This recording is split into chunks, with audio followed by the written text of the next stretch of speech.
CPM এর দলীয় কার্যালয় ভেঙে আগুন লাগানোর অভিযোগ। নির্বাচন আবহে এবার বামেদের দলীয় কার্যালয়ে ভাঙচুর চালিয়ে আগুন লাগিয়ে দেওয়ার অভিযোগ উঠল দুষ্কৃতীদের বিরুদ্ধে। আর এই ঘটনাকে কেন্দ্র করে রবিবার ব্যাপক চাঞ্চল্য ছড়ালো নদিয়ার তাহেরপুরে।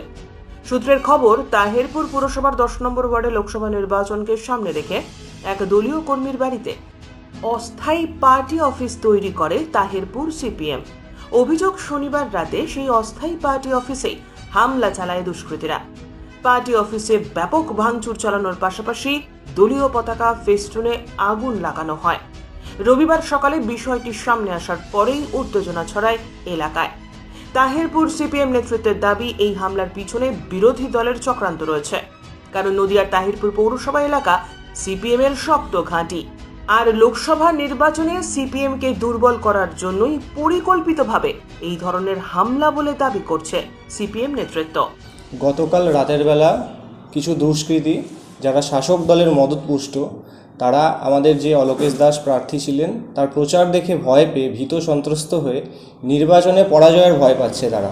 সেই কারণে একটা আতঙ্কের পরিবেশ তৈরি করে জনগণের মধ্যে এই বিভাজনের রাজনীতি তারা তৈরি করতে চাইছে। জনগণকে আতঙ্কের পরিবেশে ফেলে দিয়ে যাতে ভোটটা সুষ্ঠুভাবে না হয় সেই চেষ্টা তারা করছে।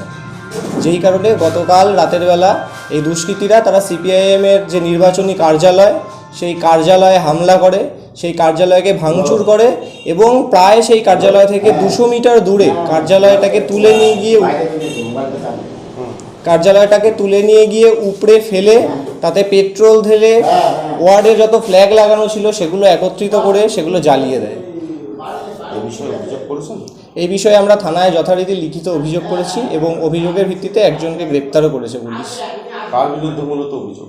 মূলত তৃণমূল আশ্রিত যারা দুষ্কৃতী, তৃণমূলের মদতপুষ্ট দুষ্কৃতী যারা ওয়ার্ডের অভ্যন্তরে দিনের পর দিন দাপিয়ে বেড়াচ্ছে, আমরা প্রশাসনের দৃষ্টি আকর্ষণ করেছি যে এই দুষ্কৃতীদের অবিলম্বে গ্রেপ্তার করতে হবে। নির্বাচনকে সুষ্ঠুভাবে পরিচালনা করতে গেলে এই দুষ্কৃতীদের অবশ্যই গ্রেপ্তার করতে হবে। এখন এর সাথে তো আমরা যুক্তই না, এর সাথে তৃণমূল কংগ্রেস যুক্ত না। কে পুড়িয়েছে না পুড়িয়েছে প্রশাসন দেখুক, আমরা কী করে জানবো? আমাদের তৃণমূল কংগ্রেস এর সাথে যুক্ত না। আমাদের তৃণমূল কংগ্রেসে এমন শিক্ষা পায়নি কোনো ছেলে যে অন্য দলের পতাকা পোড়াতে হবে। আমরা পশ্চিমবাংলায় তৃণমূল কংগ্রেস যে জায়গাটায় আছে সেখানে অন্য কারোর পতাকা পোড়াবার দরকার হবে না। মানুষ আমাদের সাথে আছে। কালকে তাহিরপুর তৃণমূল কংগ্রেসের তরফ থেকে একটা রোড শো হয়েছে, ভীষণভাবে উৎফুল্লিত এখানকার মানুষ, ভীষণ অনেক মানুষ জমায়েত হয়েছেন। সুতরাং এই সমস্ত সিপিএমের পতাকা পোড়াতে হবে এই সমস্ত মানসিকতা আমাদের মধ্যে নেই। প্রথম কথা, এটা একটা মিথ্যা অভিযোগ। আর আমাদের এখানকার যা রাজনীতি তাতে এইরকম হওয়ার কোনো সম্ভাবনাই নেই। আমরা একটা জিনিস বুঝতে পারছি যে গত লোকসভা ভোটে সিপিএমের যা পরিস্থিতি ছিল, হালে পানি পাওয়ার একটা পরিকল্পনা সিপিএম করছে। এটা নিজেরাই, আমার মনে হয় নিজেরাই এটা পরিকল্পিত একটা চক্রান্ত, নিজেরাই এই সমস্ত করে আমাদের ছেলেদের বদনাম একটা দেওয়ার পরিকল্পনা করছে তারা। কিন্তু এতে তাদের কোনো একটা লাভ হবে না, বরঞ্চ তারা আগামী ইলেকশনে এর ফল পাবে, মানুষ এর বিরুদ্ধেই রায় দেবে। ব্যুরো রিপোর্ট, উত্তরের প্রহরী।